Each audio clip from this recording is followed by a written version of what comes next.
আসসালামু আলাইকুম রহমতুল্লাহ। প্রিয় শিক্ষার্থী বন্ধুরা, সবাই কেমন আছো? আশা করি আল্লাহর রহমতে সবাই ভালো আছো। আজ 8ই মার্চ 2026, 18 রমজান 1427 হিজরি। আজকে আমি তোমাদের সামনে যে বিষয়টি নিয়ে হাজির হয়েছি, যে টপিক্সটি নিয়ে হাজির হয়েছি, তা হচ্ছে বেলন। তোমরা লক্ষ্য করো তো আমার হাতে, এটা একটা পাইপের অংশ, তাই না? কিন্তু আমরা যে গাণিতিক বা জ্যামিতিক এটা চিন্তা বা কল্পনা করি, এটা হচ্ছে কি বেলন বা সিলিন্ডার, ইংলিশে এটাকে সিলিন্ডার বলে। এই সিলিন্ডার সম্পর্কিত এবারের এসএসসি পরীক্ষায় আশা করা যায় কমপক্ষে 2টা অবজেক্টিভ থাকতে পারে এবং 2 নম্বরের সংক্ষিপ্ত প্রশ্ন থাকবে এই অ্যাটলিস্ট। তো আমরা আজকে এই ক্লাসে সিলিন্ডার সম্পর্কে বিস্তারিত জানবো, ঠিক আছে? তো আর দেরি কেন, চলে যাই আমরা বোর্ডে। আমি প্রথমে বোর্ডে একটা সিলিন্ডার চিত্র আঁকবো।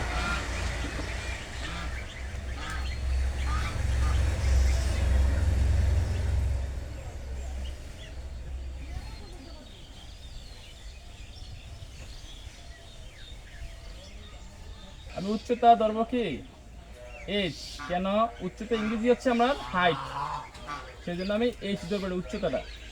হ্যাঁ, আর নিচে তোলা বৃত্তাকার না, দেখো তো এই নিচে তোলা কি বৃত্তাকার, তাহলে বৃত্তের ব্যাসার্ধ কত আর আমরা জানি। তো আমি নিচের অংশে এই যে সেন্টার থেকে এর পরিধি বা দূরত্ব দেবো আর, এটা হচ্ছে আমার আর, ঠিক আছে? এখন আমি প্রথম যে কাজটা করব, এটা হচ্ছে কি বেলনের বা সিলিন্ডারের আমি আয়তন নির্ণয় করব। তাহলে আয়তন বলতে আমরা কি বুঝি তা আগে জানতে হবে। আয়তন হচ্ছে এর ভিতরে কতটুকু খালি জায়গা আছে, হ্যাঁ, আর ভিতরে কতটুকু খালি জায়গা আছে বা ফাঁপা জায়গা আছে, এটা হচ্ছে বেলনের কি আয়তন। তাহলে এগুলো করে তো নিচের অংশটা কি, নিচের তলটা আমার কি বৃত্তাকার না, বৃত্তাকার। তাহলে এইটার আয়তন হবে, মানে এই বৃত্তাকার ক্ষেত্রফলের সাথে যদি উচ্চতা গুণ করে দিই তাহলে আয়তন বের হয়ে যাবে, ঠিক আছে? তাহলে কি দ্বারা,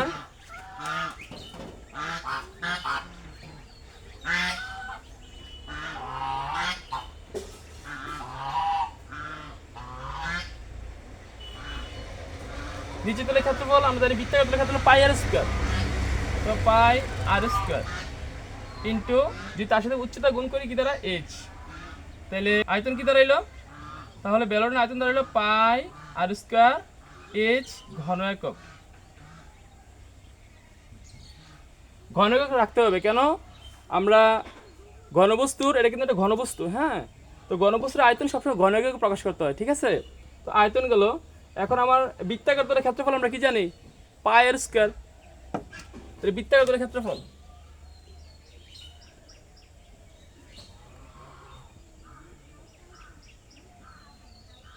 বৃত্তাকার তলের ক্ষেত্রফল পাই আর স্কয়ার বর্গ একক। এখন আমরা বক্রতলের ক্ষেত্রফল নির্ণয় করব। এই যে দেখো তো, এদিকে হলো বৃত্তাকার তল দুইটা, কটা, একটা দুইটা, নিচে একটা উপরে একটা বৃত্তাকার তল, তা বৃত্তাকার তল কটা, দুইটা বেলনের। তাহলে এই যে তলটা, এই যে বাঁকানো তলটা, এটা হচ্ছে বক্রতল, এটা ইংরেজি হচ্ছে কার্ভড সারফেস। কারণ এই সারফেসের আমি এই যে তলটার আমি ক্ষেত্রফল নির্ণয় করতে চাই, তাহলে লক্ষ্য করতে যে মাঝখানে কেটে দিই, কেটে আমি এদিকে এদিকে টান করি, তাহলে এটা কী হবে, আয়তকার হবে না। আমি একটা উদাহরণ হিসেবে তোমাদের সামনে উপস্থাপন করছি, একটা কাগজ, এটা কি কাগজ, যার হ্যাঁ দৈর্ঘ্য হচ্ছে কত 2 পাই আর, প্রস্থ কত এইচ। তাহলে এটাকে আমি বেলনে রূপান্তর করি,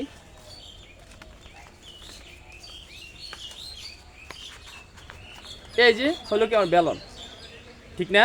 তাহলে নিচের অংশটা কি আমার বৃত্তাকার, তাহলে বৃত্তের পরিধি কত 2 পাই আর, আর এটা কি আমার ছিল আমার বেলনের উচ্চতা এইচ, তাই না? তাহলে এখন আমি যেটাকে আবার কি খুলে ফেলি, সেগুলো একটা আয়তকার ক্ষেত্র। তো সুতরাং আমরা কি করতে পারবো, যে আয়তকার ক্ষেত্রের ক্ষেত্রফল আমরা সহজে জানি, যে দৈর্ঘ্যের সাথে প্রস্থ গুণ দিলে আমরা আয়তকার ক্ষেত্রের ক্ষেত্রফল পেয়ে যাই, তাই না? তাহলে আমরা বেলনের কি এই যে বক্রতলের ক্ষেত্রফল পেয়ে যাবো কতটুকু।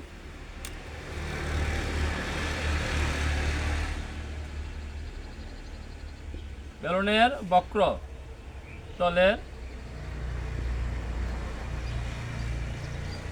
ক্ষেত্রফল সমান বৃত্তের পরিধি গুণ কত, উচ্চতা, উচ্চতা এইচ, তাহলে 2 পাই আর এইচ বর্গ একক, বর্গ একক।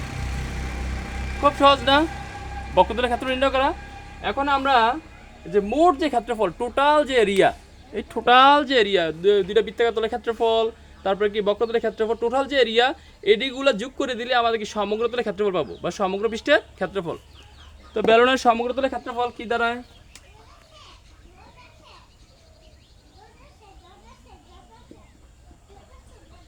সমগ্র তলের ক্ষেত্রফল, বৃত্তাকার তল কয়টা ছিল? দুইটা না? তাহলে 2 পাই আর স্কয়ার যোগ পাই আর স্কয়ার প্লাস, আর বক্রতলটার পরিমাণ কি চেয়েছিলাম আমরা? 2 পাই আর এইচ, 2 পাই আর এইচ যোগ 2 পাই আর এইচ সমান, এখন পাই আর স্কয়ার 2 পাই আর স্কয়ার না, 2 পাই আর স্কয়ার প্লাস কত? 2 পাই আর এইচ।